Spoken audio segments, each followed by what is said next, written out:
Hola, toleleje, toleleje. Kunin at basahin, kunin at basahin. Ako po si Kuya Sam Pagaduan, ang inyong kasama sa ating lumalim at mamunga Daily Gospel Reflection. Ngayon ay September 10, 2025.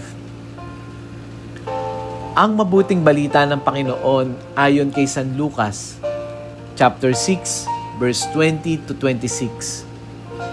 Noong panahong iyon, tumingin si Jesus sa mga alagad at kanyang sinabi, "Mapalad kayong mga dukha, sapagkat ang Diyos ang maghahari sa inyo. Mapalad kayong mga nagugutom ngayon, sapagkat kayo'y bubusugin. Mapalad kayong mga tumatangis ngayon, sapagkat kayo'y magagalak. Mapalad kayo kung dahil sa anak ng tao'y kayo'y kinapopuotan, ipinagtatabuyan at inaalimura ng mga tao, at pati ang inyong pangalan ay kinasusuklaman. Magalak kayo at lumukso sa tuwa kung ito'y mangyari, sapagkat malaki ang inyong gantimpala sa langit. Gayon din ang ginawa ng kanilang mga ninuno sa mga propeta. Ngunit sa aba ninyong mayayaman ngayon, sapagkat nagtamasa na kayo ng kaginawahan. Sa aba ninyong mga busog ngayon, sapagkat kayo'y magugutom. Sa aba ninyong nagsisitawa ngayon, sapagkat kayo'y magdadalamhati at magsisitangis. Sa aba ninyo, kung kayo'y pinupuri ng lahat ng tao, sapagkat gayon din ang ginawa ng kanilang mga ninuno sa mga bulaang propeta. Ang mabuting balita ng Panginoon. Pinupuri ka namin, Panginoong Hesukristo. Sa gospel po natin ngayon, ipinapakita ni Jesus ang tinatawag na Beatitudes at Woes. Parang ang mga blessed are you versus woe to you. Ilang beses na ba nating naranasan ang mainggit sa may mas magandang buhay, bahay o trabaho sa atin? Pero napansin mo rin ba na yung mga taong simple lang ang pamumuhay, madalas mas maligaya at mas kontento? Jesus reminds us that true blessing is not about what we have, but who we have.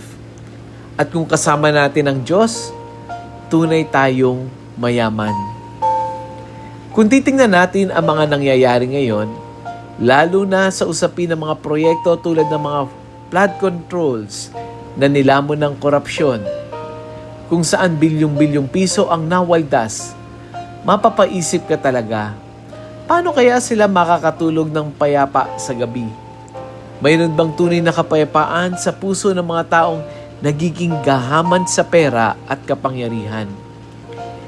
Nakita rin natin kung paano ipinagyabang ng mga ilang tinatawag na Nepo babies ang kanilang marangyang pamumuhay sa social media, mga party, branded na gamit, at maluluhong bakasyon. Pero ngayon, tingnan mo kung saan sila napunta. Kahit ang mga nasa posisyon at may kapangyarihan na tila pakiramdam nila ay sila ay forever na, hinubadan ng karangalan at dinamitan ng kahihiyan. Ngayon, hindi sila makatulog, walang peace of mind. Ipapakita sa social media na masaya sila, pero ang totoo, hiyaw ng katarungan ang hindi nagpapatulog sa kanila. Dito, malinaw ang paalala na ang kayamanang nakuha sa mali at sa kasakiman ay hindi kailanman magdadala ng tunay na kapayapaan, kundi panandaliang aliw at habang buhay na pagkabagabag.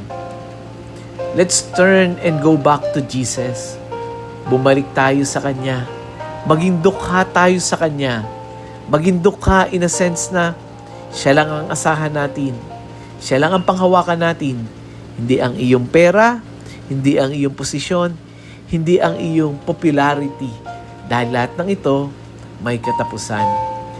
Paano natin maia-apply ang gospel na to ngayon. Una, for this day, let us practice gratitude. Sa halip na mainggit, maglista ka ng 5 bagay bago ka matulog. Ano ba yung mga dapat mong ipagpasalamat? Pangalawa, let us detach ourselves from pride. Kung may achievement ka, i-share mo ito para magbigay ng inspirasyon at hindi para magyabang. And pangatlo, let us pray for humility. Mahirap, pero let us pray for humility. Sabihin natin kay Lord, Lord, turuan mo ako makontento sa kung anong meron ako. Let us pray. Panginoon, salamat po sa paalala mo na ang tunay na yaman ay hindi sa dami ng pera o ganda ng buhay, kundi sa presensya mo sa aming puso. Turuan mo kaming maging mapagpakumbaba, maging bukas palad, at maramdaman ang galak kahit sa gitna ng kahirapan. Naway makita namin ang biyaya sa bawat simpleng bagay at matutong magtiwala ng lubos sa iyo. Amen. Mga kapatid, I'm sure na blessed muli tayo ng audio gospel natin ngayon. Inaanyayahan ko kayo na i-share natin ito sa ating mga GC, mga pamilya at mga kaibigan. Hayaan nating makarating ang salita ng Diyos sa mas maraming tao. Buhay ang salita ng Diyos at baka ikaw mismo ang instrumento para ito'y marinig ng iba. Muli, ako po si Kuya Sam Pagaduan, laging nag-aanyaya. Halina, tayo ay lumalim at mamunga. Lumalim sa pananampalataya at mamunga na mabuting gawa. God bless us all.